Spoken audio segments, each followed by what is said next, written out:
मो पु ऑलरेडी खाइबा स्टार्ट करी देछि तार चाउमिन आउ होछि चिकेन कीमा बाबा केमन लागजे पुओ पाई मते मझिरे मझिरे स्पेशल किछि तैयारी करने को पड़े कहीं मो पुओर गोटे टाइप्र रोषे खाइबा जमा भी भल लगे तो से मते मझिरे मझिरे कहे जे मामा टिके अलग किछि माने सेम जिनस से खाइबो किंतु टिके अलग प्रिपरेशन रे।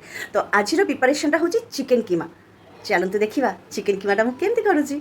तो चिकेन कीमाटा को मु भल भाव में धोईदेली धोईकी सब मसला देकी माखिकी बहुत समय मु रखिदेछि। हलदी गुंड लुण धनिया गुंड लंका गुंड जीरा गुंड सबू मसला देकी मुझे मैरिनेट करके रखिदेछि। तापर हूँ एटा पेस्ट यही पेस्टा हूँ रसुण टमाटो धनिया पत्र आउ कंचा लंका पेस्ट आउ अच्छी 2टा प्याज चुना चुना करके नहीं करा मु बसई देछि गरम हो जाइछि मु देदेली सरिषा तेल तेलटा आपण मैंने बुझिकी देबे। तेल गरम होकर आसला मु देदेली जीरा फुटण पाई मु जीरा देदेली तापरे देदेली प्याज चुना गुड़ा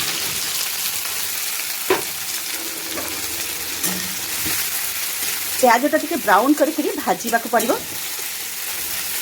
मु किसी समय पर छाड़देली ब्राउन हवा पाई।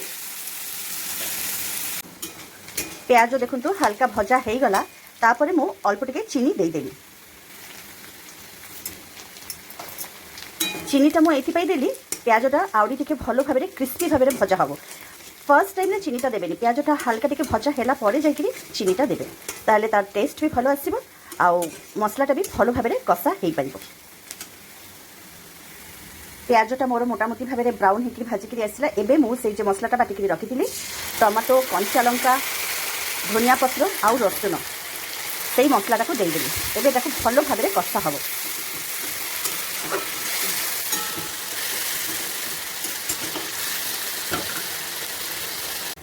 मसलार देखो तेल छाड़ी जाइए तापर मु देदेली अदा अदाटा लास्ट रे देबे कहीं अदा जब फर्स्ट देकी कषिबे ताले टिके पिताली आसीबो से अदाटा को लास्ट दबाक पड़ो।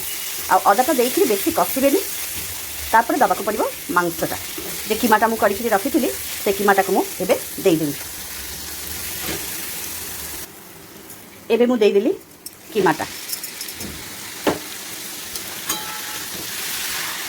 कीमाटा को भलो भाव में ये मसला अच्छी मसला संगे भलो भाव में मिसई देवे। आउ कीमा जेहेतु चिकेन कीमा एटा तो मटन कीमा नुहे चिकेन कीमा बेसी टाइम रोषे करने को पड़ोनी एटा सिझापी मात्र 7 ରୁ 8 मिनिट लगे। पानीटा बाहरी गला परे एटा रोषे हो आउ बेसी मांसटा कषिबा टाइम रे चालटा को पूरा बढ़ई देवे। सेम आंच रे करिवेनी सेम आंच रे करले परे पानी बहुत बाहर आउ कीमा तो चिकेन कीमा तो एटा टिके हार्ड हो जिवो से जालटा को बढ़ेकि करने को पड़ो। पानी जिते बड़े सब बाहरी जीव सुखी जीव तापर आउ 2-3 मिनिट एटा को सेम आंच रे करले हेई जीवो। किछि समय पाई मु ढांकी देली 5 मिनिट पर मु घोड़ीबाटा काढ़िली। देखंतु तेल किंतु छाड़िकी आसुची फ्राई फ्राई हो जाइए पूरा।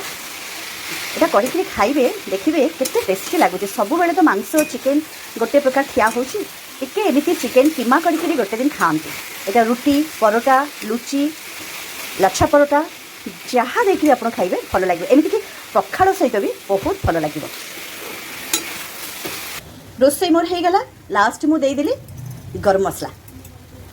यही रोषेटा करने को मैक्सिमम 10 मिनिट्स रे आपनकर रोषे खत्म।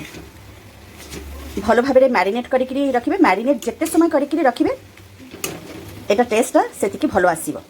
बस रोषे मोर खत्म। आ जदि पारिबे या ऊपर टिके धनिया पत्र भी देई पारिबे तो मु आउ धनिया पत्र देलेनी जेहेतु मु बाटिकी मसला रे देइथिली सेति पई मु आउ धनिया पत्र देइनी। एटा होची मो पुअर स्पेशल डिश।